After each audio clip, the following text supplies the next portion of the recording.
All right, everyone. Well, welcome, welcome, welcome. Good evening to everyone to our fourth annual Florida Jurist Recognizing Hispanic Excellence event. I'm Braulio, Rosa, Executive Director of the Broward County Bar Association, one of two of the co-hosts for tonight. Our second co-host is my good buddy, friend, Aron Gibson, past president of the Hispanic Bar Association and current treasurer of the Broward County Bar Association. Welcome, Aron. Thank you, Braulio.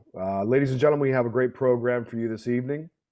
4 years ago, in honor of Hispanic Heritage Month, we decided to create this program in the efforts to unify the entire state of Florida for Hispanic Heritage Month and the Hispanic legal community.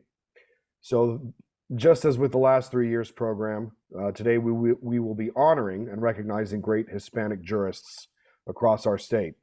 But this evening could not be possible without all of the other great participation of the other organizations that are partnered up with us. Braulio?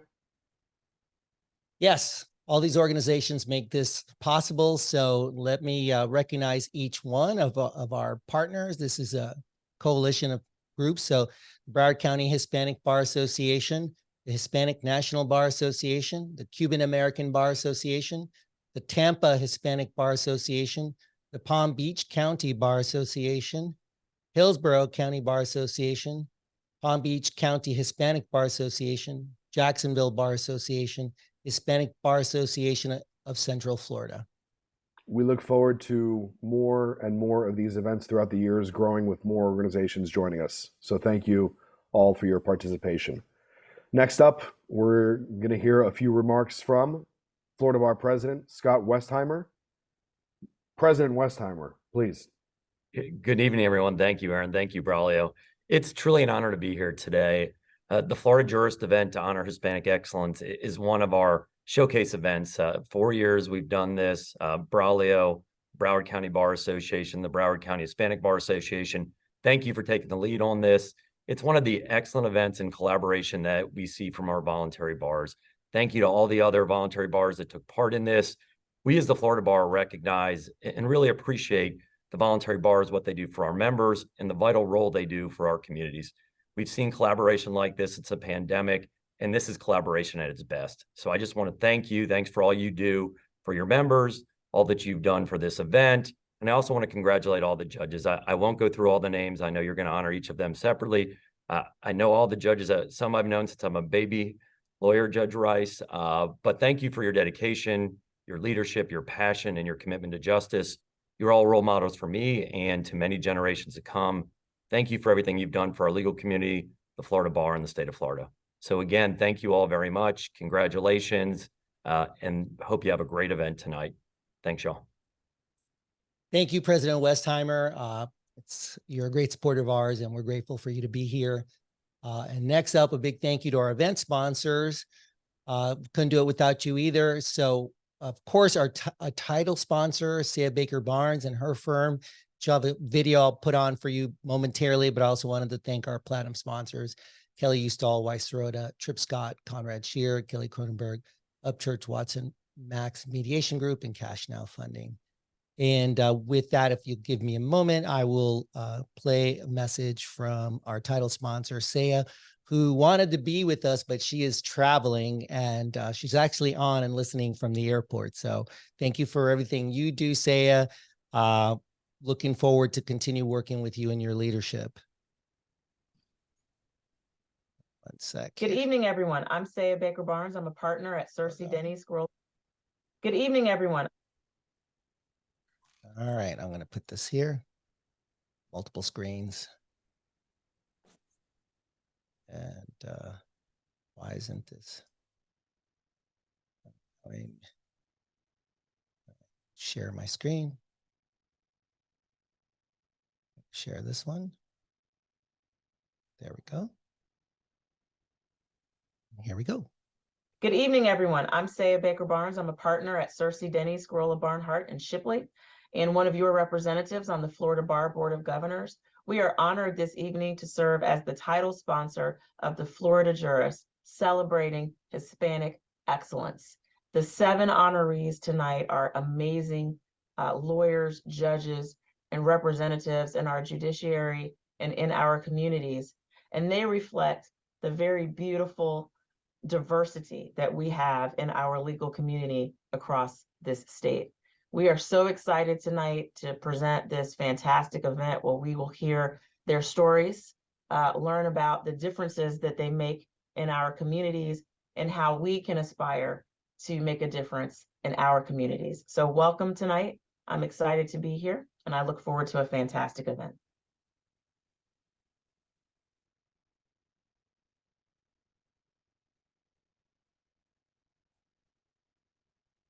Next up, we're going to hear some opening remarks from Chief Judge of Broward County, Jack Tudor. Chief Judge, welcome. All right, welcome everyone. I appreciate the invitation to welcome everybody tonight, and particularly congratulate all the folks who are being recognized here tonight. Thanking Braulio and all the sponsors, all the people behind the scenes who take weeks and weeks to put these events together, and also thank the president of the Florida Bar for taking the time out of a pretty busy nightly schedule to be with us as well. We've done about, what, Braulio, 48 Hispanic Heritage Night Month events this month. So this is kind of a culmination.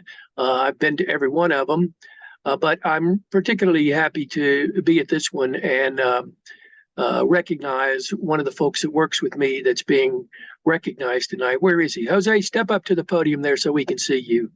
Get on up there. I've mispronounced his name wrong probably 6,000 times since he's been a judge.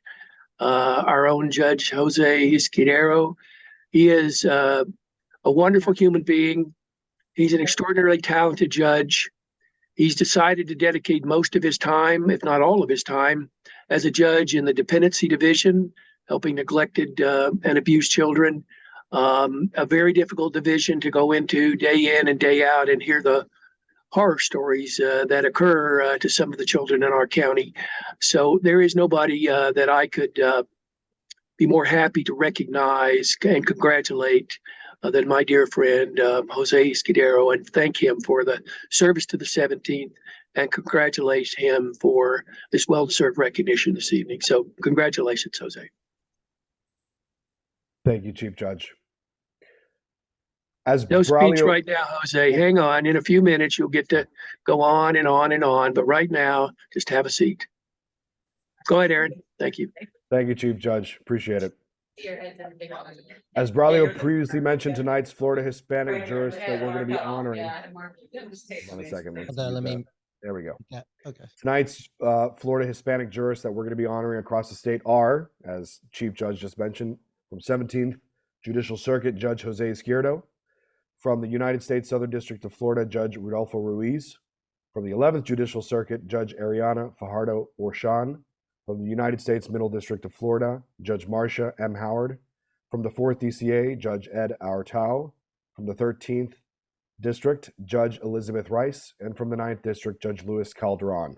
We're going to go county by county recognizing each honoree with attorneys who know them very well from their counties. Starting with Broward County and Judge Jose Izquierdo, who will be introduced by Broward County Hispanic Bar immediate past president Nazarena Hauser, as well as current president Jeanette Sanchez Aslan, and Broward County Bar Association president Michael Raytar, and Broward County Bar Hispanic Lawyers Committee chair Brittany Polo. So we'll head on over to Broward now, and they'll take it from here. Good evening, everyone. We're kicking it off with Broward County. Very excited to be celebrating one of my dear friends, Judge Jose Izquierdo. And we have a full house today here honoring him and celebrating him. So I'm just going to give you guys a quick fact about our county specifically. So in the past 10 years, there's been an increase in the Hispanic population. So about 10 years ago, the Hispanics made up about 15% of the Broward County population. Yeah, I know. And today we're over 30%. We've more than doubled in the past 10 years. And similarly, our judges have increased substantially. So we have 17 Hispanic judges that are on the bench today. And in the past 10 years, 8 of those, almost half of them, have been either appointed or elected. So we've almost doubled our judges too in the past 10 years. So that's a quick fact about our county. And now it is my pleasure to hand it off to Michael, Brittany, and Jeanette, who are going to be helping us honor Judge Izquierdo. Thank you, guys.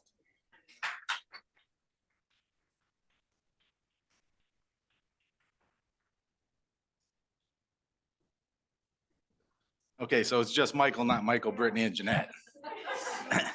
So I have the distinct honor and privilege of introducing my dear friend, the recipient tonight, Judge Jose Izquierdo. He's a Cuban-American native of Floridian, born and raised in South Florida. He earned his bachelor from FIU, his JD from University of Florida. Throughout his career, Judge Izquierdo took an active role within the legal community. He's been a member of the Broward County Hispanic Bar, serving as the president in 2007 to 2008. He also served on the Broward County Bar Association Board of Directors from 2012 to 2016. This is where I really got to know Jose. He was appointed to the court on May 23rd, 2016 by Governor Rick Scott and has been assigned to the Unified Family Juvenile Dependency Division since taking the bench.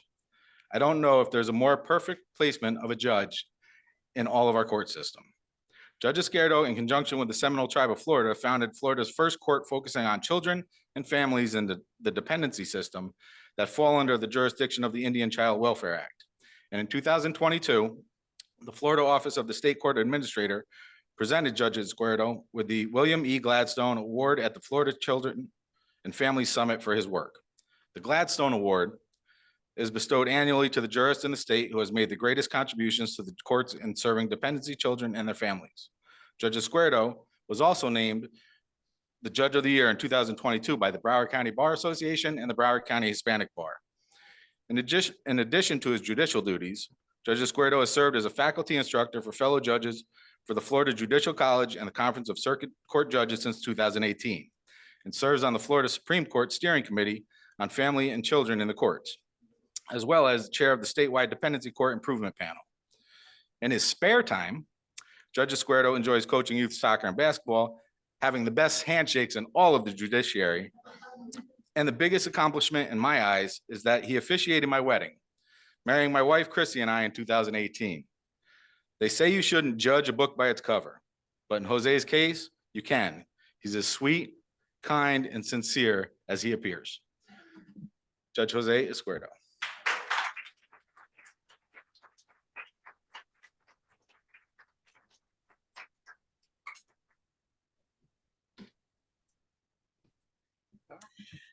Bienvenidos. Welcome to Broward, ladies and gentlemen. Those of you that are watching us via Zoom, just wanted to let you know that we are joined, as my co-president, Ariana Rosales Hauser said, this is a full house, and we wanted to take a moment to also let you know that in the house, we have a number of members of the judiciary. We also have leaders in the community that are here to celebrate Judge Izquierdo with us. And something you may not know about Judge Izquierdo, but you're going to find out today, is that he is a self-proclaimed empanada connoisseur, and we are going to put that to the test along with all of your help. So I'll give you more information briefly, but before that, let me kind of turn it over to my co-host here, Brittany. All right, so it's going to be hard to follow Mr. President's introduction, so I won't take too much time. Without further ado, the man, the myth, the legend, Judge Izquierdo. All right, that's a big buildup.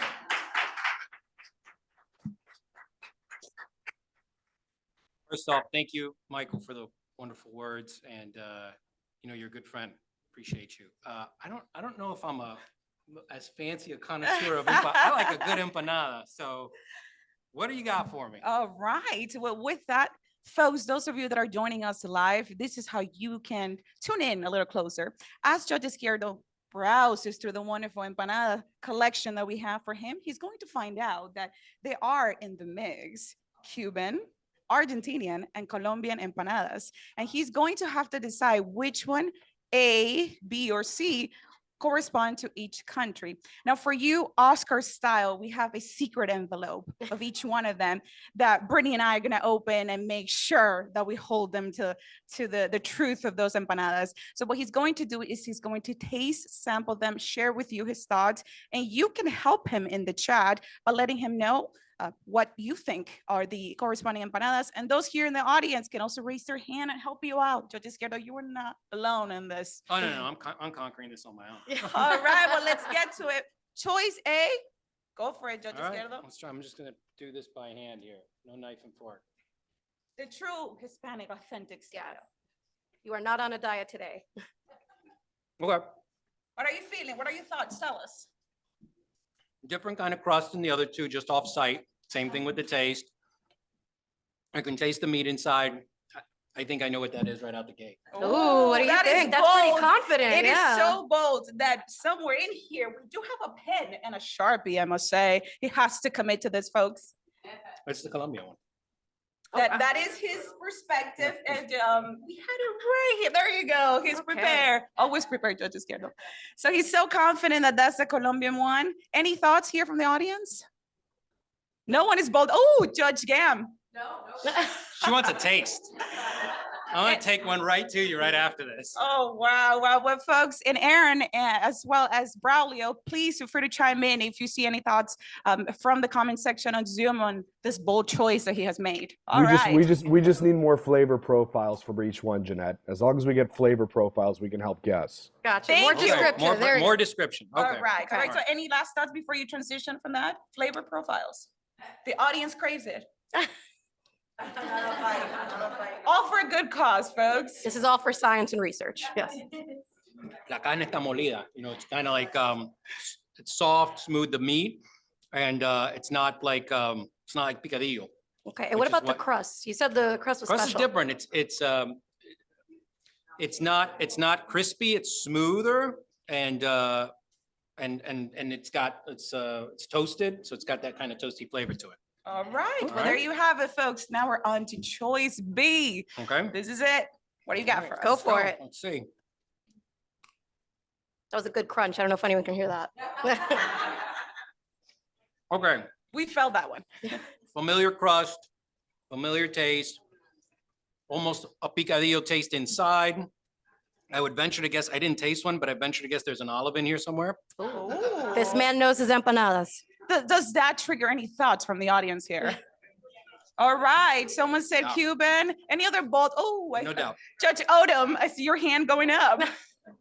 Don't worry, Judge Odom. I got one for you too. I'm taking that back there. All right, folks, he's been bold again. And what is your choice? Cuban. Cuban, he says. Very confident. Aron, Braulio, any thoughts on the chat on this? Do they agree with him? Yeah. He should know what is Cuban. But we'll trust him. All right. Wonderful, folks. All right, last choice. Last choice but not C. least. Yes, yes. So on the eyes, I think that the way the crust is, that's Argentinian right there. All Oh, oh. right. The so ridges. The make of the the crust make of says the it all, he crust, says. right? Let's see. All right. This is a sort of, you folks can't see it, but his penmanship asserts exactly what he means. He's very sure about that. Way more spicy than the other two. Similar type of meat as the second one. Definitely olives in that one, but a little bit more kick for sure. And that's definitely Argentina. Oh, okay. All right. All So, right. the Argentina, last word, we need to get it in writing. You know? We're all lawyers. If it's not in official, writing, if it's not in real. writing. All right. And as judges here that does that, because folks, we are mindful and respectful of your time, I'm going to hand over the first secret envelope to my co-host, Miss Brittany Polo. All Who's going to right. Oscar style show it for us. But before we do that, any last changes? Do you agree with Judge Izquierdo's final list or selection? All right, so Broward Confident till the end. fully supports Judge Izquierdo's choices. Okay, drum roll, please. Colombia! Oh! And an independent source has verified this results here, in case you wanted to know. And as your prize, you get to eat the rest of them now. Exactly, and you may No, I'm share. taking this around. I know who wants. I've been watching y'all. All right, Ms. Polo right here. Pardon You me. got the Okay. second one. All right, are we locked in that B is Cuban? Done. Okay. Well, the man knows his people. It's Woo! Cuba! Right. And not much can be said, but we'll verify that in fact. I mean, the last one. yeah, Argentina. Yes. Judge Odom, you were correct. You were correct. That was Argentina. Folks, we want to give this opportunity. Thank you so much for joining us on this very fun display of our culture as we're Hispanic, honoring also Judge Izquierdo's heritage as Cuban. In this case, we want to turn it over back to him and hear directly from the man, the myth, the legend. All right. It's a lot of work. words there describing me, but first off, I just want to say I'm honored to be recognized today. But anytime you shine the light on me, I'm going to shine the light on the people I work with. I don't think that they get enough attention. I have the opportunity to work with Joan Smith at the clerk's office, who does phenomenal work every day. Jamie Delsman, judicial assistant, who's outstanding. Cheryl Brown, who is my in-court deputy and retired. I miss you, Cheryl. And my newest addition, Kendrick Busby, who's been an outstanding bailiff since he's joined us. So I want to throw that out because these people do wonderful work. They don't get the fancy awards. They're not recognized in these moments, but they do the hard lifting. Also, the 9th floor of the 17th Judicial Circuit. I love everybody there. Al Rebus, Del Gam, who's here today. Special shout out to Hope Bristol and Stacy Schulman. I love you guys. You guys make going to work fun. I mean, you're there. We get along. We actually like each other. We talk all the time. So it's a pleasure. A special shout out to Chief Judge Jack Tudor. He encourages us to, follow the things that we love, do what we can at work. He was supportive all the way through when I began to work with the Seminole Tribe of Florida. So I want to thank Judge Tudor for the nice words he said earlier, which I don't know how much I owe him after that, and also thank him for always being supportive. So when they told me about this, I asked, what should I do? And they said, we're going to feed you empanadas. I said, that's a good start, but what after that? And they said, well, go up there and say something. And I said, well, I don't know what I'm going to say. And they said, well, tell a story. A good friend of mine, that's what he said, tell a story. And he said, okay, I can tell a story. And I thought, what story am I going to say? And Hispanic Heritage Month kind of clued me in. Maybe we should do a little story about heritage. So I thought I would share with you a story about a family, a husband and wife, 3 children. We have a 13-year-old, an 11-year-old, and a 9-year-old. One day, this family has to get these 3 children and put them on a plane, a Pedro Pan flight, right, to Miami to escape communism. The 3 kids are split up. The 13-year-old goes into a teenage home. The 11-year-old's a boy. He gets sent to a different city with other boys. And the 9-year-old is placed in a different home. They have to wait almost 11 months before they're reunified with their parents. Family gets together. They find a little apartment complex in Little Havana that they fondly call La Pachanga. Google translate that for a minute. And this is where they make a life. The father starts to look into getting into some sort of business. The mother begins to work at a factory. The father opens up a little store called La Bodeguita en el Medio, right in the middle of Little Havana, one of the first Cuban grocery store type situations. And this is how they make it through life. This is how they put food on the table. They save up and they buy a little 3-bedroom, 2-bathroom house in Hialeah, la ciudad que progrese. This is the story of my family. My mother was the 9-year-old girl. Now, why do I tell you this story? Because these stories are what heritage is about. I had the opportunity to watch them make their way through life. And I can tell you firsthand that if somebody grabbed me and dropped me in another country where I didn't speak the language, I don't know that I'd find my way to the public bathroom. Better yet, find an apartment, get a job, start a business, and buy a house. All right. And when I tell you not speaking the language, my grandfather spoke a little bit of English. My grandmother didn't speak any English until the day she passed. And I can tell you this firsthand because I served as her interpreter many occasions. Okay. And I can just tell you, answering the phone for her in early 1980s on the rotary dial phone in the kitchen, telling her that Ed McMahon was just telling her she won $10 million on Publishers Sweepstakes Clearinghouse. You haven't lived life until you've interpreted that to an abuela, you know. She's like, eso es una estafa, cuelga el teléfono.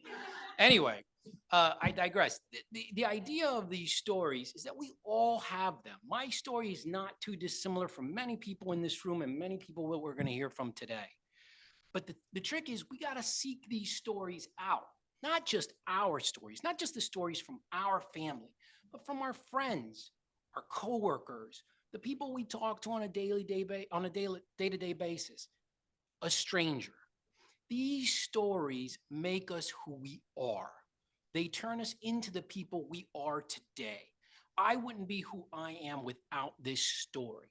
So I encourage you all, when we talk about Hispanic heritage or any heritage, it doesn't have to be Hispanic, seek out these stories, hear them, embrace them. These are the stories that make us human. They're the stories that make us real. Thank you, folks.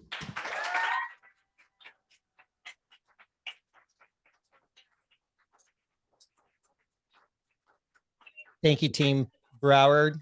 Oh, you're finally, Yes, okay, you're We're presenting. presenting this to Judge Izquierdo, and we're gonna send it back over to you, Braulio, and to him. Take that picture with him. All right, and now we go to Miami-Dade County.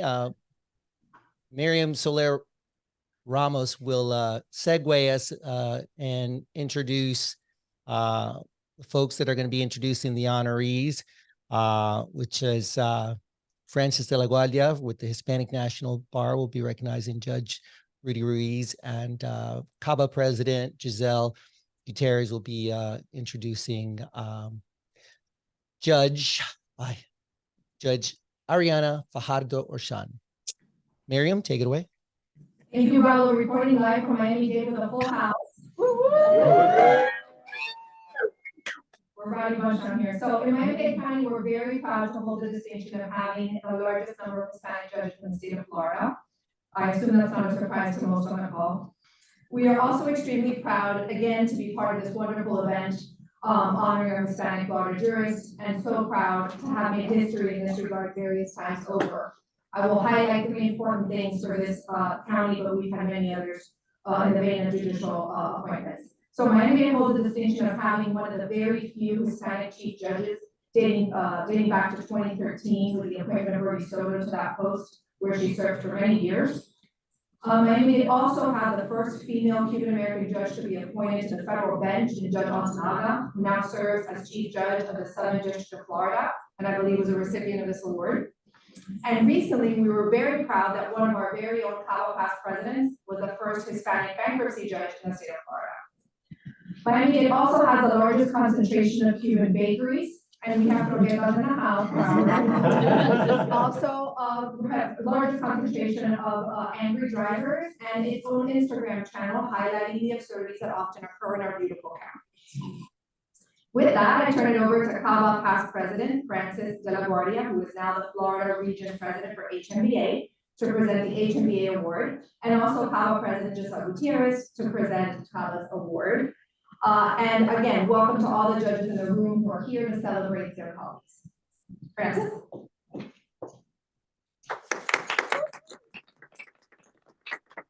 Thank you, Miriam. And I also want to welcome all of you that are in person here and all the dignitaries, judges that are here. Thank you very much for attending. And everyone in the Zoom world, thank you for tuning in. As Miriam mentioned, I am Francis de la Guardia. I'm a partner here at Holland & Knight, and I am currently the president of the Florida region of the HMBA, which is Region 8. Before I introduce or honor Judge Rodolfo Ruiz, of the U.S. District Court of Southern Florida, I would like to take a moment to thank our sponsors, our hosts, and all of the people who made this possible. I want to thank the Broward County Hispanic Bar Association for organizing this incredible event every year, year 4 now, and a special thanks to Braulio Rosa, the executive director for the Broward County Hispanic Bar Association, for his hard work. And none of this really wouldn't be happening without him. So thank you, Braulio. Thank you, my firm, Holland & Knight, for always supporting me and supporting HMBA and CABA and diversity, and for hosting us in this lovely venue today. Last but not least, I'd like to thank CABA for providing us the delicious croquetas and spread that we have of wonderful food and drinks outside. Thank you, CABA. As I noted, I have the honor and the pleasure of recognizing the Honorable Judge Rodolfo Ruiz. Unfortunately, Judge Ruiz, as you can notice, is unable to be here because he had a prior work commitment and is traveling today. However, I did have the distinct honor of interviewing the judge for this event, and as expected, he was forthcoming, patient, kind, humble, all the traits which confirm his excellence as a jurist, as well as his life's purpose, which is to serve as a public servant. I encourage you all to view the entire interview, which is available on YouTube and on the Hispanic County Bar website for you to view. One of the highlights I did take from the interview is how Judge Ruiz's family history helped propel him into a life of service. It became very clear to me as I interviewed him that his sacrifices made by his parents and his grandparents leaving their homeland to migrate to the United States to flee communist Cuba shaped his eventual career path to becoming a federal law clerk, an assistant Dade County lawyer, and then serving on the judiciary. One of those unimaginable sacrifices, and Judge Izquierdo just alluded to it, was made by his grandparents when they placed Rudy's father, Judge Ruiz's father, at the tender age of 9 on the federal pamphlets. The program provided an escape path from communist Cuba to young children. As Judge Ruiz related to me, when his grandparents put his father on the Peter Pan class, they thought it was a temporary thing. They thought it was going to be like a summer camp, that it was going to be 3 or 4 months, and then he was going to come back home and the country was going to be back to democracy. Unfortunately, as we all know, that didn't come to pass. And the children in the program, including the judge's father, Judge Ruiz's father, were separated from their parents for many years. And some of them, as Judge Izquierdo noted, were sent to all different states in the United States. And in instances, they were the only Hispanic kid in their classroom or only Hispanic one in their neighborhood. However, I did learn that despite these sacrifices of his parents, it was his parents' resilience and ability to adapt and succeed, first as young immigrant children and then as hardworking adults, that inspired Judge Ruiz to repay and honor their sacrifices by choosing a career path as a public servant. And boy, did he do that and more.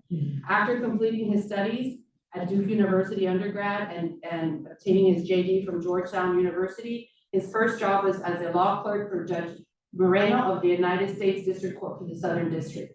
Following his clerkship, Judge Ruiz served as an assistant county attorney for the Miami-Dade County Attorney's Office. And in 2012, he was appointed as a judge of the Miami-Dade County bench. And just 2 years later, in 2014, he was elevated to the circuit court. Then in 2019, he was elevated and appointed to the federal bench, where he continues his public service. I am honored. I guess I should show everyone the award, even though he's not here. I hope I don't drop it. So I am honored to award Judge Ruiz the Florida Jurist of Hispanic Excellence Award on behalf of the HMBA. The judge embodies what we expect in a jurist: to be fair, patient, honest, kind, and a selfless dedication to the administration of justice. Thank you, Ruiz. If you're listening out there, thank you for the interview and thank you for all your kind words. And now we will view a pre-recorded message from Judge Ruiz.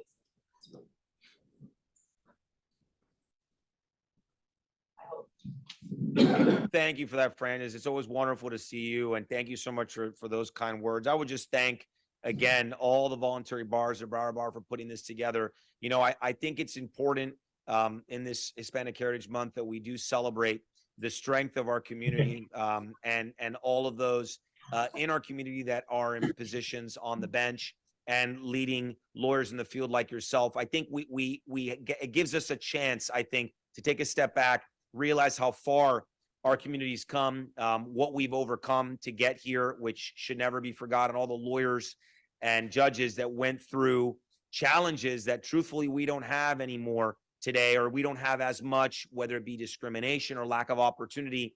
And so to me, I'm standing on shoulders of giants of lawyers that I grew up watching when I was a young lawyer, who really trailblazed for us. And so I think this is a great moment for us to kind of take that opportunity. You know, later today, actually, we'll be having our Hispanic Heritage commemoration here in the Southern District of Florida.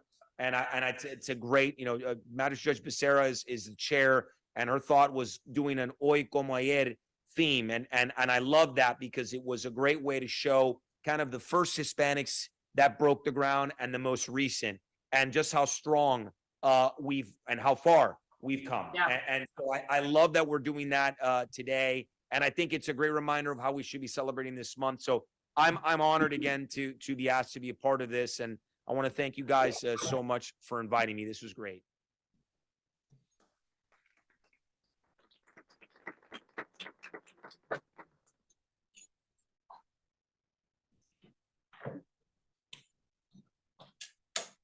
And now, our President Giselle Gutierrez will interview our next honoree.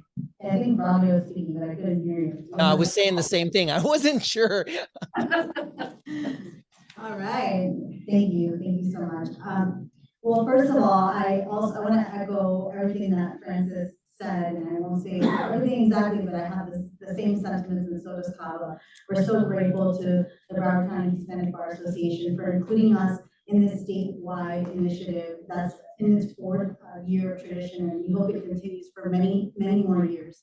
And thank you to Holland and I really today, and all of our sponsors for making this event possible. I have the privilege today of introducing Ariana Fajardo Orshan, and she is really a gem in our community. She is someone who is incredibly humble and under the radar, but the things that she has accomplished are dynamite. You know, she's broken some barriers that no one has done, and we're waiting for more people to come through that wall that she's broken down. So I want to pass it to her for a moment. We had a bandeja croquetas. We were gonna see another competition here, but we decided to leave that for the next time. Judge Fajardo Orshan, if you could just say a few words. Thank you, Giselle. Thank you for the honor of this award and recognizing me and many of my other colleagues that have come before me for this award. I want to thank you not only as president, but also I want to thank the board from CABA that allowed me to be here to accept this award and gave me this honor. I also want to shout out to Broward and the things that they have done to maintain this program. This is really, I'm not gonna lie, I was a little surprised when I got this call because I'm like, I don't even know what this is about. So I feel like very honored that you gave me this award because I didn't even know. I've been out of the stream, you know, and out of the mainstream, I would say, in the last several years. And I didn't even know that this award was started after I had left the bench. So thank you again for giving me this opportunity. I also think it's very fitting because Judge Ruiz and I we interviewed the same day for our judgeships. We got the appointment the same day for our judgeships. We started together in Miami-Dade County. We left within months of each other. He went to the federal judiciary and I went to the U.S. Attorney's Office. And now we're back here again together, getting an award the same day. So this is very fitting for us. Absolutely. So we're gonna move into a little bit of Q&A. So everyone in the audience and statewide can get to know you and how incredible you are. So talk to me a little bit about your upbringing, your culture, and what it was to be a young Ariana Fajardo. Well, to piggyback on Judge Izquierdo's comments, yes, that's exactly how it was, right? My grandmother never spoke English, and we all, as the grandkids, had to interpret for my grandmother. I think she understood more, but she never spoke, so we always had to, but we all have those stories. One of the things, my family very early, and as we were very close-knit. And very quickly, my grandfather figured out, this is not gonna happen, we're not going back. So he was all about, as a patriarch in the family, this is our country, we're gonna embrace this country. But we still maintain the customs of our country. So we all moved in one little area. We were about 20 houses within a 2-mile radius. I literally grew up next to my grandmother's house, and on the other side of her was her other daughter, my aunt, and my cousins. And around the block was my other grandparents and great aunts and uncles, and everybody was in that area. And one of the things that we did is every Sunday we got together as a family and we had dinner. And as we got older, we continued the tradition, but instead of Sundays, then it moved to Wednesday because everybody had activities on the weekends. But those are the type of traditions my parents and my grandparents were very big on. We have this wonderful opportunity. This country has embraced us. Now you need to make us proud and you need to continue our heritage from the country we came from and continue that here. So that's my foundation. Yeah, I agree that it definitely resonates with the stories of so many of us here and throughout the state. I know your grandfather tried to tell you, don't get into a career in law, and it didn't seem like you heeded his advice, but it has served you well. It has. My grandfather was a lawyer in Cuba. My great aunt was a lawyer in Cuba too, and she happened to be a judge in Cuba. So this is part of, even though he was like, I wish you would go to medical school and be a doctor. He got that with my sister. But I always loved the law. I was passionate about the law. I was passionate about government and civics and learning and exchanging ideas and debating ideas. And I knew that that was back in high school where I would end up. And you know, look, when I graduated from law school, my grandfather was alive, my great aunt was alive, and to this day, I have a picture of the three of us, the three lawyers in the family, you know, on my desk. That's precious. And so you continued on with your career. You didn't just become a lawyer. You eventually became the first Senate confirmed Hispanic woman U.S. Attorney for the Southern District of Florida. But not only that, everyone, she was the first woman U.S. Attorney for the Southern District of Florida.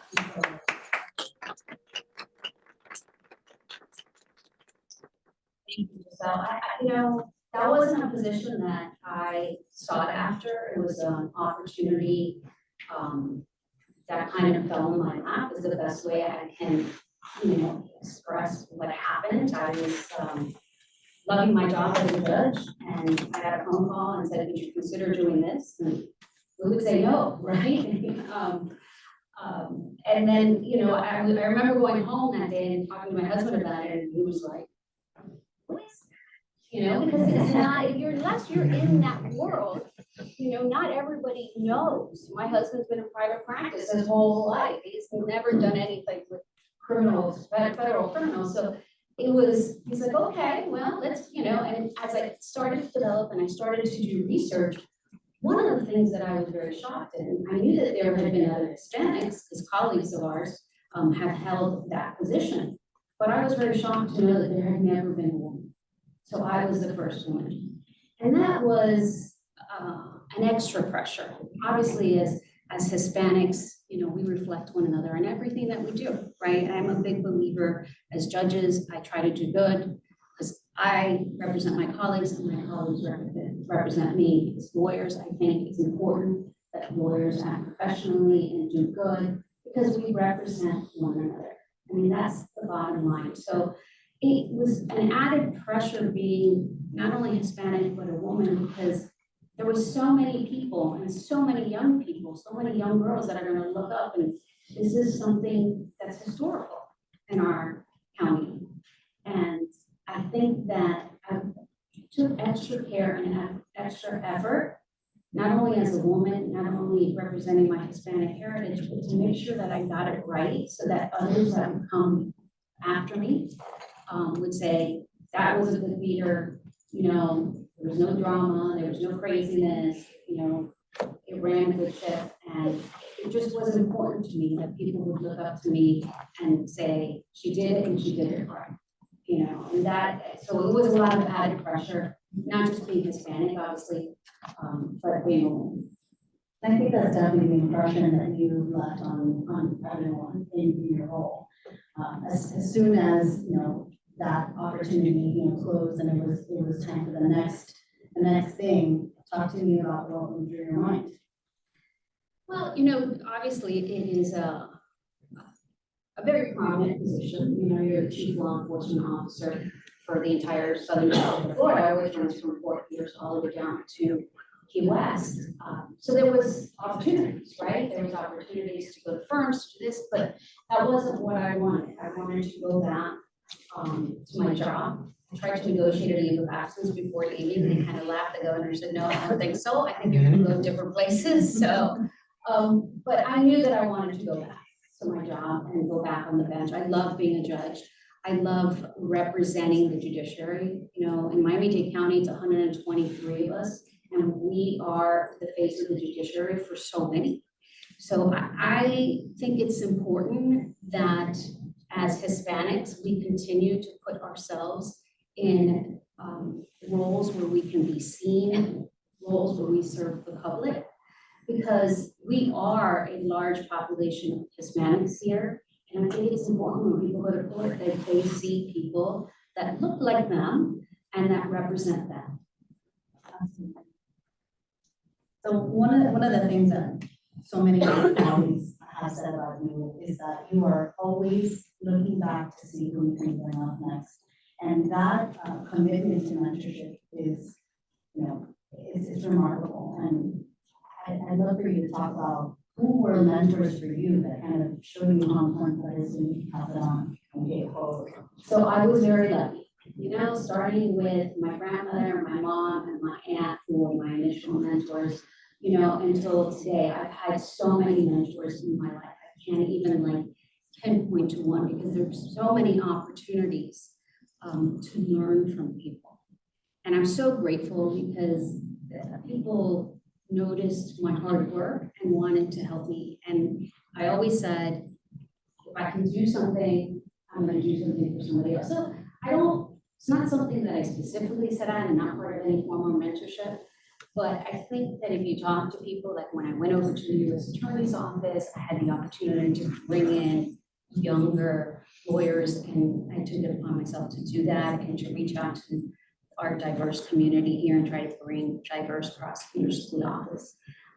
As a judge, I try to mentor young law students who have an interest in the legal field, who want to go to law school, who want to become judges. And I'm constantly trying to, when we have openings, just trying to expand and really bring in new people who may sometimes not really see themselves in this role.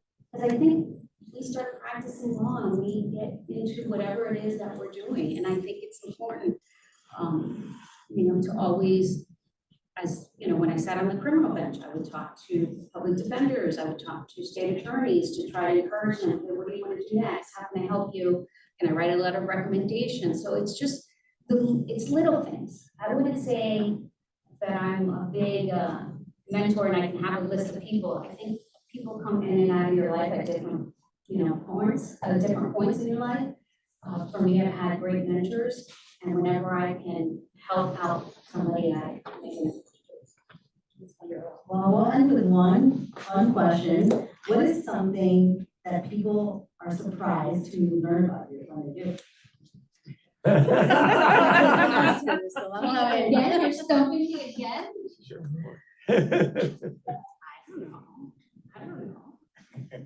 Well, while you think about that, she had, when I interviewed Judge Fajardo Orshan for the for the interview that we do prior to this live event, I didn't tell her the questions I was going to ask her beforehand, and specifically this one about if you could go back in time and meet someone and have dinner with them and get to know them, who would you choose?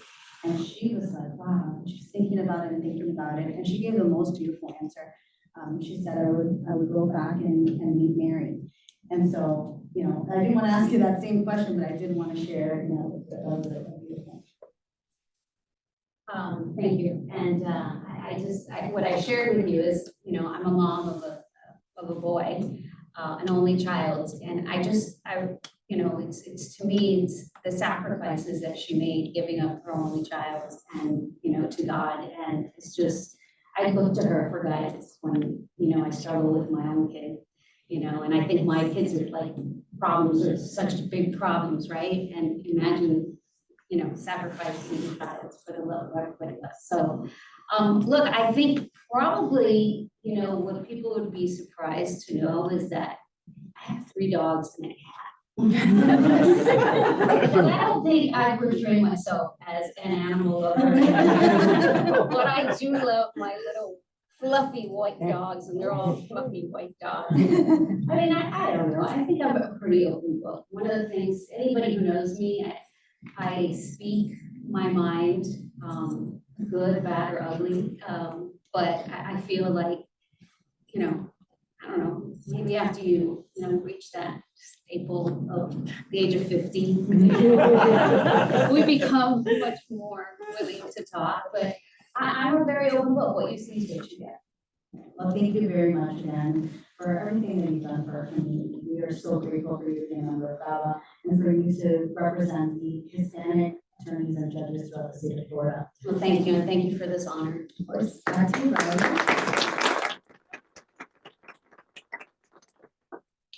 Wonderful. Thank you, Ms. De La Guardia Gutierrez and President Soler Ramos. Braulio? And now into Jacksonville, where Judge Marcia Morales Howard will be introduced and recognized by Jacksonville Bar President Blaine McCarthy.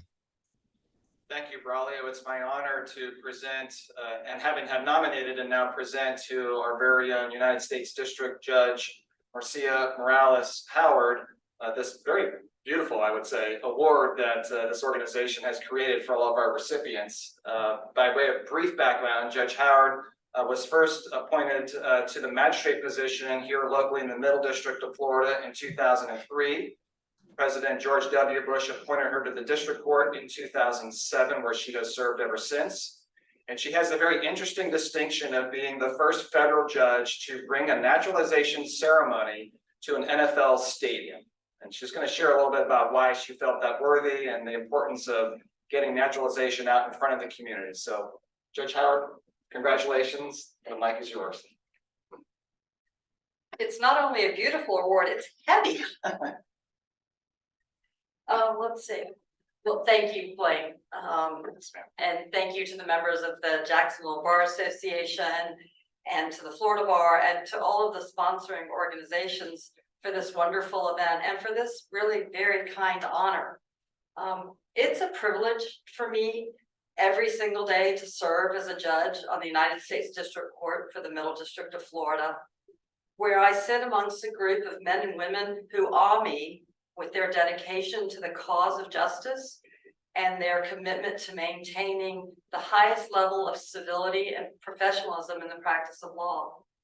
But my greatest privilege as a member of this court is to swear in new American citizens. And as the daughter of Cuban American immigrants who are themselves naturalized citizens, it's truly amazing for me to watch the change on the looks of these people's faces when I have the honor of declaring that they are the newest citizens of the United States of America. Because at that moment, their faces explode with unbridled pride and hope and joy. It's just a beautiful thing. And I wish everyone could see those faces and could see the expressions that remind us of how incredibly fortunate we are to be citizens of this great country. And in a time when the subject of immigration has become so divisive, it's really important to help people understand how very hard these people work, how many years of dedication and commitment it takes for them to become our fellow citizens. As lawyers, we take an oath to support the Constitution of the United States. And in my mind, one of the great ways lawyers can fulfill that oath is to help educate our communities about our system of government and about our immigration process. That's why my colleagues and I work to bring naturalization ceremonies outside of the courthouses into public venues. We started with the NFL, and we've done professional baseball games and professional soccer games. We take naturalization ceremonies into schools and universities and to public venues and celebrations of all sorts.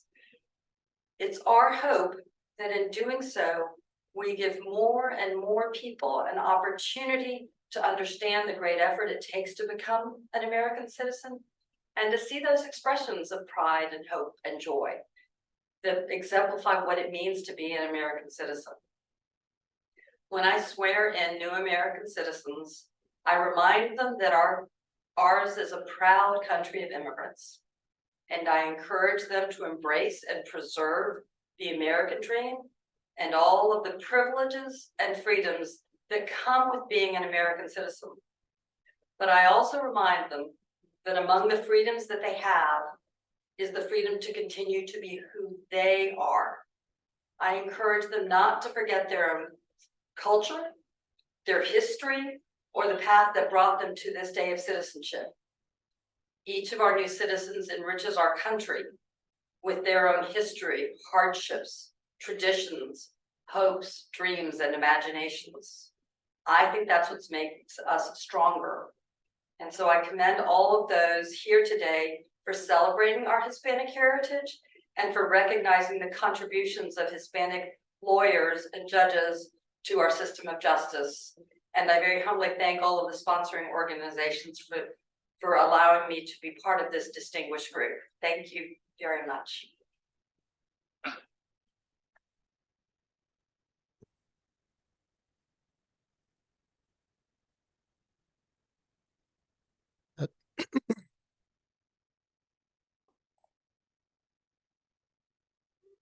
And next up, we're headed to Palm Beach County in the 4th DCA to honor Judge Ed Artau, the Palm Beach Hispanic Bar past president Mariana Garcia, and Lourdes Casanova. Floor is yours. You're muted, folks. I was waiting for that one. It happened to Palm Beach. Hi, everyone. My name is Lourdes Casanova. I am the president of the Palm Beach County Hispanic Bar Association, and I am honored to be here to honor Judge Artau. A little bit of information about the 15th Circuit in terms of Hispanic judges. We have 3 Hispanic, well, first of all, we count Judge Artau as ours, even though the 4th DCA technically encompasses the 15th, the 17th, and the 19th. So counting Judge Artau as ours, we have 3 Hispanic judges in the 15th Circuit, which is Palm Beach County. So we are few and far in between, and all the more reason to honor our Hispanic judges. I just quickly want to thank Circe Denny for hosting the watch party. Hopefully you can see all of us over here. Everyone say hi. There you go. And I want to thank Mariano Garcia, who will be introducing Judge Artau. He is currently our advisor for the Hispanic Bar Association. I also want to give a quick shout out to Grassford Smith, who couldn't be here today. He's the president of the Palm Beach County Bar, and they were involved in the planning of this as well. So without further ado, I will now hand over the mic to Mariano. Gracias. Gracias, Lourdes. Our good friend, Ed Artau, graduated from Nova University cum laude in 1985, when a lot of these young lawyers were just getting started in elementary school. He went on to graduate from Georgetown University School of Law in 1988, where he served as a law review editor. He is joined here tonight by a fellow Hoya, Jack Scarola. Welcome back. What the hell's a Hoya? Ed worked in private practice, I think, for about 16 years in various firms before he joined the South Florida Water Management District, where he served as general trial counsel and lead trial lawyer. And after working there for about 10 years, by my count, he was appointed to the circuit bench, replacing our beloved Judge Ron Alvarez. May he rest in peace. He passed away just a couple of months ago. Judge Artau served in virtually every division of the Palm Beach County Circuit Court. I had the honor of trying one of his very first jury trials, and it was a delight, despite the outcome, for my client. And he was in circuit court for about 6 years before he was elevated to the 4th District Court of Appeal, where he has served for a little over 3 years with distinction. He has received numerous honors throughout his legal career, too many to mention. He is involved in numerous extracurricular, judicial, and Florida Bar Association activities. I am most proud of Ed Artau's involvement with the Palm Beach County Hispanic Bar Association, where he has been a friend and mentor to all of our members. I met Ed over a Hispanic Bar Association lunch at Don Ramon's restaurant on Dixie Highway many years ago when he was still a lawyer. And we have remained good friends, and he's been a tremendous friend to the association ever since. He always always actively participates in all of our events, some more actively than others. We have the distinction of hosting the annual Justice La Varga Gala. This year will be on October the 21st here in Palm Beach County. And Judge Ed Artau has never missed a gala. And it has been said that the most dangerous place to be at the gala is between Judge Ed Artau and the dance floor. The one place where he will not be denied. And so it is with great pleasure that I turn over this to Judge Ed Artau. Please join me in welcoming him to this event.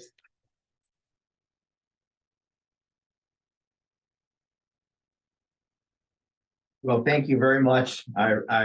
First I want to thank Cersei Denny for hosting the watch party here in Palm Beach County for us and their hospitality. I also want to thank the Palm Beach County Hispanic Bar Association for selecting me for this great honor.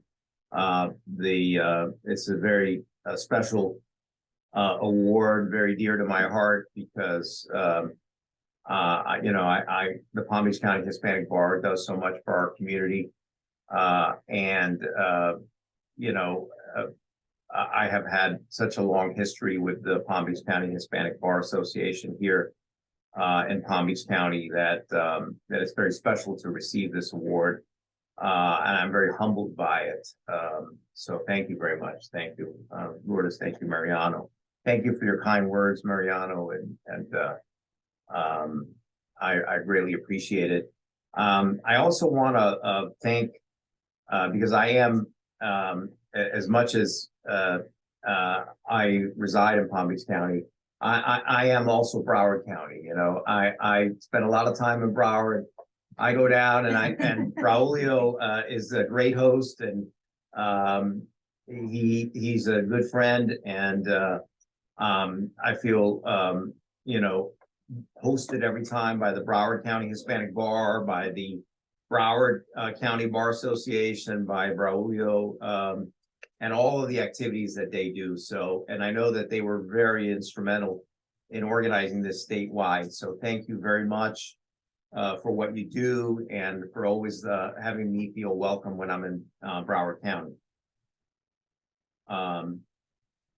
I feel very, very honored and privileged to be able to serve our community as a judge. I take my role as a judge very seriously.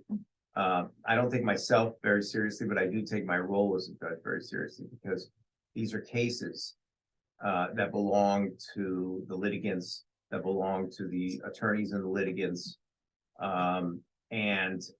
These cases are very important to the parties. So they deserve to have a judge who's going to take a fresh look at all of the facts and take a good look at the law and properly apply the law to those facts.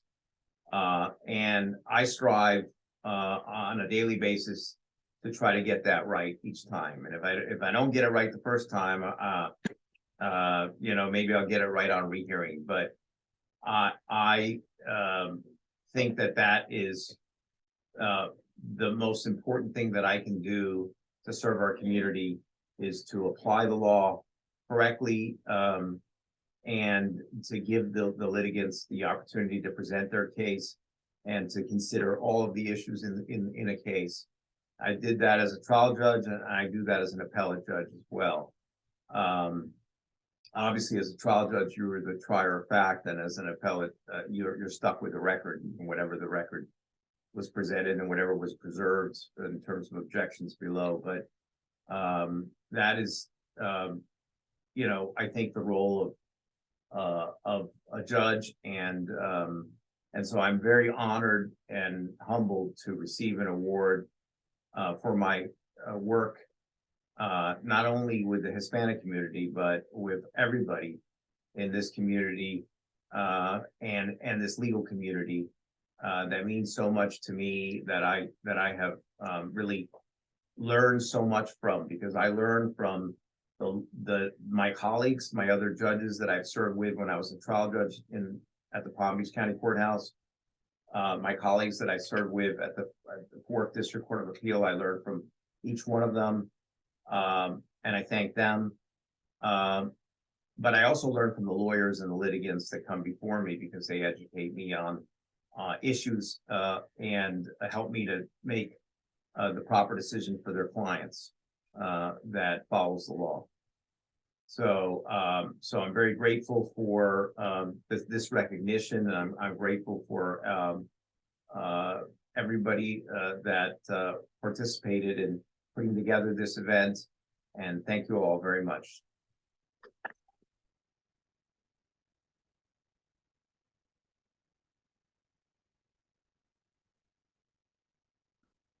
Thank you, Palm Beach. Next up, Hillsborough County. To honor Judge Elizabeth Rice, we have Amy Ruiz, President of the Tampa Hispanic Bar Association. Hello, I want to thank everyone. This has been a wonderful event so far. My name is Amy Ruiz, and I am president of the Tampa Hispanic Bar Association. And I have the distinct privilege of introducing Judge Elizabeth Rice, who is a very active member of our organization. And we have gotten to know her throughout the years, and we can always count on her participating in our events and helping in every way that she can.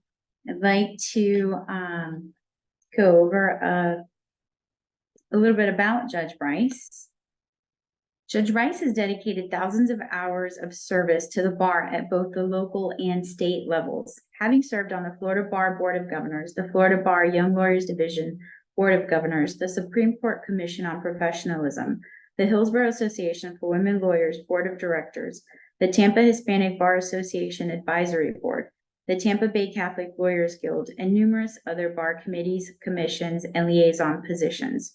Notably, she was elected as the second female president and first president of Hispanic descent of the Florida Bar Young Lawyers Division, serving in the position from 2001 to 2002. She currently serves on the THBA's advisory board as a judicial liaison to the Hillsborough County Bar Association Young Lawyers Division Board of Directors, and is a Florida Courts Opioid Initiative Circuit Champion for the 13th Judicial Circuit. Judge Rice, we would like to present you now with this beautiful award. Amy, so thank you so much. And Judge Howard, yes, it's quite heavy. So I just want to, I know it's kind of here at the end of the evening. I'm going to be really respectful of everyone's time. So I will keep my comments pretty brief. But first and foremost, I want to just thank the Broward County Bar Association, Braulio, you, Aron, for putting all this together. You all are so tech savvy. I am not. I really appreciate all the work that went into tonight's ceremony. And especially I want to thank the Tampa Hispanic Bar Association, Amy, tonight. And we had many other members who were able to be present tonight, but had childcare issues and had to leave. I know Judge Valkenburg was here. She's there in the back. She's last year's recipient of the award. Again, thank you to all my other Hispanic Bar Association, Nancy, for you as well, for this wonderful award. There are certainly other jurists who are much more deserving of this award, and I so appreciate them thinking to nominate me for this award. I also want to thank our Chief Judge, Chris Sabella, and our court administrator, Jean Jesse. They were again here a little bit earlier, but they've been a tremendous support to me during my time on the bench. And with no offense to the other circuits, I do have to say it's been such a privilege to serve in what I consider to be the best circuit in the state of Florida. I also want to send out thanks to my family. My husband, Ed, is here tonight. He's been my partner for over 36 years. We went to law school together and has been beside me through all of my efforts and bar activities. My daughters could not be here tonight. My oldest daughter's in law school right now, practicing for a competition. She leaves this weekend. My youngest daughter is up in Charlotte. And Aron, hi dear, she was going to try to Zoom in tonight. But above all and most of all, I want to thank God for every blessing in my life, and I want to give him all the glory for this award and all that I have been able to accomplish. I also want to congratulate all the other recipients of this award. Sitting here, I really feel I am not worthy for this award, hearing all of your accomplishments. I also want to give a special shout out to Judge Marcia Howard. She and I are Gators, go Gators, and to serve together on the Florida Law Review all those many years ago. I will not say how many years, Judge Howard, not to call us out. Judge Izquierdo started this off really talking about our roots. And so I just want us to remember always, remember our roots. When you hear my name, it's Rice, and you might think, well, that doesn't sound very Hispanic. And well, what's your maiden name? And I'm like, well, it's Kramer, and that doesn't sound very Hispanic. But my mother's maiden name is Rosa, and my mother, not from Cuba, she is first-generation immigrant from the country of Panama. And my parents met on a blind date years and years ago when my father was serving in the Air Force and was stationed in Panama City. They married, had 3 children. I'm the oldest of 3. And when my mother was 8 months pregnant, my father was transferred and stationed here in Key West in the United States. My mother had no one, no family support, nothing other than my father. And here in this country, ultimately raising 3 children. I can only imagine how intimidated, worried, anxious my mother was coming to this country, which was so very different culturally from her own. And then after our assignment in Key West, when I was about 4 or 5, my father was stationed, relocated up to the Cape Cod area of Massachusetts. And that is where I started school. And that is when my mother stopped speaking Spanish to me for fear that having some type of an accent would cause me to be taunted by my classmates. When I was in the 5th grade, my father then received assignment papers to go to Turkey. My mother said, I can barely speak English. I am not going to a country where I cannot even speak the language at all. And so it was decided, she goes, you know what? I'm going to take my family back to Panama. And so we went there when I was in the 5th grade. And boy, did I see a transformation in my mother. There, she introduced us to Panama's very, very rich culture. She was in her element, and she was teaching us all about our Hispanic heritage. She shared her father's family history. My great-grandfather was a revolutionary. He was the president of Panama in the early 1900s. And no offense to our my fellow Colombians out there, jurists who received this award, but my great-grandfather actually helped to liberate Panama from Colombia's grip. He also was an attorney and a judge. And I saw how much pride my mom had when she was in Panama for her heritage. And I'm so thankful that she shared that with us and encouraged us to embrace it. So with that realization and coming back to this country then, after my dad's tour of duty was up, and now being on the bench, and certainly when I was the president of the Florida Bar Young Lawyers Division, I realized how important diversity was. When I was, I'm not going to again tell years, but when I first joined the Board of Governors, there maybe were like 6 women. And outside of Miami-Dade and South Florida, not a lot of Hispanic members on that board. I made it my mission when I was president to increase the diversity of the board, bringing more women, bringing more Hispanics, more government lawyers onto that board, because there is a richness to diversity, which is to be celebrated by all of us. And when I later became a judge, and I ran for office to become a county judge, and I worked this circuit. It's a big county, and I met people, and I saw people from our Latin culture. I came to learn this. Tampa has a huge canal zone presence, so I learned a lot about our county from going through that election.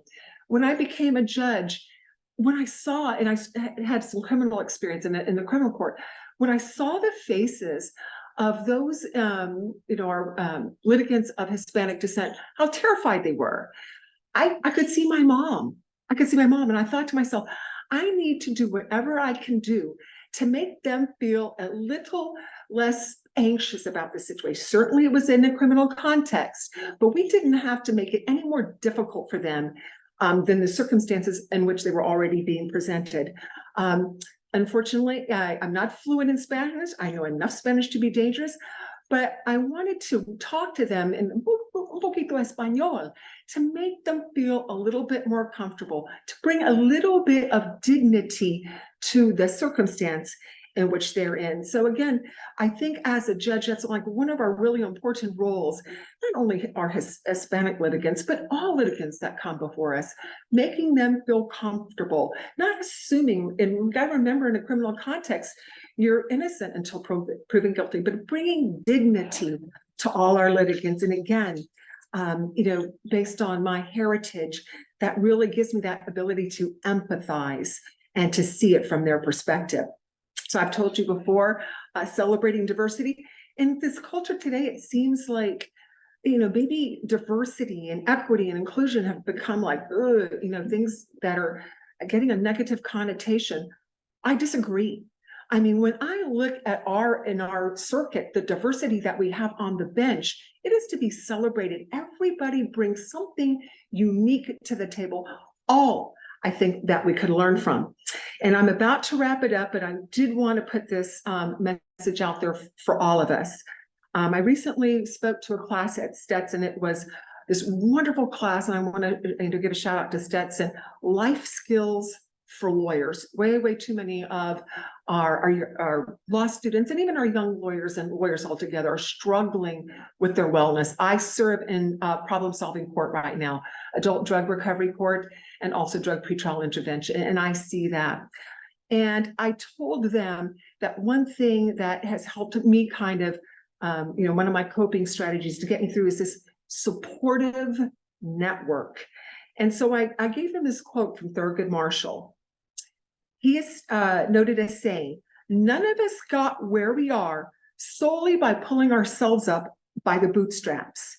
We got here because somebody bent down and helped us pick up our boots."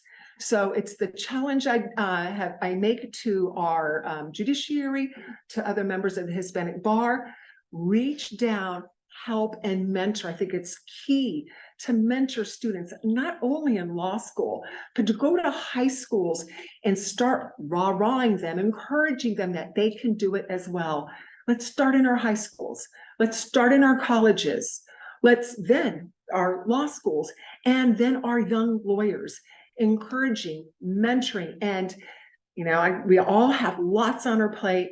Maybe you can't necessarily take on a new mentor, that mentor-mentee, but try to be a part of someone's support network. And I'm a big, my favorite Latin food isn't so much a food, but a beverage, café con leche. I have a café con leche every single morning. But maybe taking a student out to coffee, meeting them for lunch. You never know what kind of an impact you are going to have on a young person to help them get across this finish line. So again, that is my challenge. Again, be mindful of the time. I'm going to wrap things up. A big shout out, a big thanks to the organizations that have been our sponsors tonight, and to all of you. God bless you and take care. Thank you. Thank you, Tampa, and congratulations, Judge Rice. Now we go to Orlando, where Judge Luis Calderon, you recognized by Central Florida Hispanic Bar Association President Ana Lopez and past President Cesar Nira. Hi, good evening, everyone. My name is Cesar Nira, and I am the past president for the Hispanic Bar Association of Central Florida. And first off, I want to thank Braulio, Aron, and all the bar associations for this incredible event.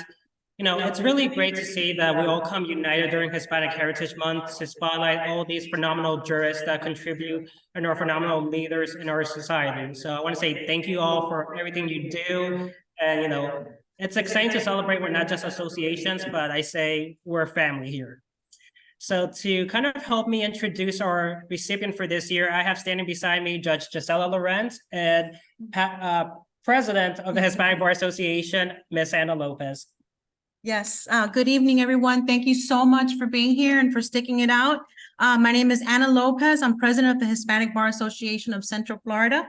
It is an honor for me to present the 2023 Florida Jurist Award of the 9th Judicial Circuit to Judge Luis Calderon. I first met Judge Luis Calderon when we both served on the board of the HBACF. He was a practicing criminal defense attorney back then, and we all knew what a bright future he had ahead of him. Judge Calderon was elected to the bench in 2016 to serve, and serve he has. The 9th Judicial Circuit encompasses both Orange and Osceola counties, and Judge Calderon has held key roles in both counties. He has presided over cases in the civil division, the criminal division, and while in Osceola, he presided in cases in the Unified Family Court. Beyond the court, Judge Calderon actively contributes to the legal community. He consistently mentors young lawyers and law students, and he remains heavily involved with the Hispanic bar. Judge Calderon has never forgotten his comunidad. Judge Calderon also serves as a circuit's interpreter judge, where he acts as a liaison for court interpreters. Judge Calderon's work as the interpreter judge has been vital in navigating how the court offers interpretation services with virtual proceedings. For Spanish-speaking clients that are already nervous enough in trying to understand our legal system, Judge Calderon's work has been invaluable.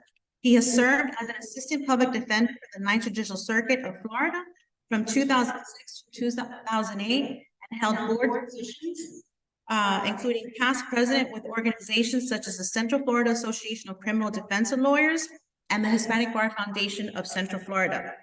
His commitment to the legal community is excellent and is palpable. We're so proud of Judge Calderon, and we could not think of anyone more deserving for this award.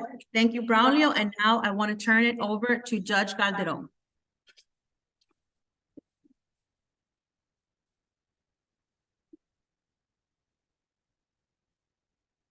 Thank you, everyone. I'm truly humbled and really honored to be in such esteemed company along with my fellow recipients. I want to thank my mother, who's here today, for all of her support for all this time, really instilling in me what I believe to be a strong Hispanic, backbone, which has kind of served me throughout my career. Now, we did these interviews earlier this week with regards to this award, and it just stood out to me in having that conversation, how far we've come, that we have this award to give, that we have enough members on the judiciary to have these awards to be given throughout the state. But it also highlighted to me how far we have to come. There is a gap that still exists, and I look forward to seeing that that gap is filled with bright, young lawyers who are wanting to become jurists. Every day I walk into court and I walk around the courthouse and I go to the Hispanic bar meetings and I see that talent. I see that bright future. I'm just happy that I get to be part of it.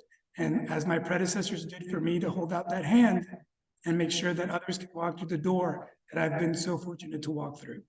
So I want to thank the Hispanic Bar Association of Central Florida for nominating me for this award. I want to thank all of the bar associations throughout the state of Florida, all of the Hispanic community of judges and jurists, the Hispanic community of lawyers, for having this award for us to receive. It's truly an honor. I'm truly humbled by this honor. I want to thank my wife and my kids that are here today. And I'm so happy to they could be here with me to see this award. Why don't you come up here, guys? The whole family.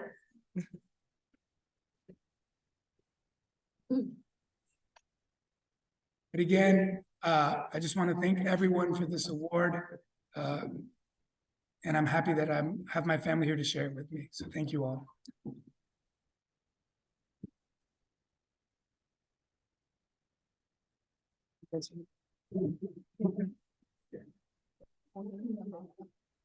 Congratulations, Judge Calderon, and thank you, past President Nira, President Lopez, and Judge Laurent for helping us with that award. Braulio?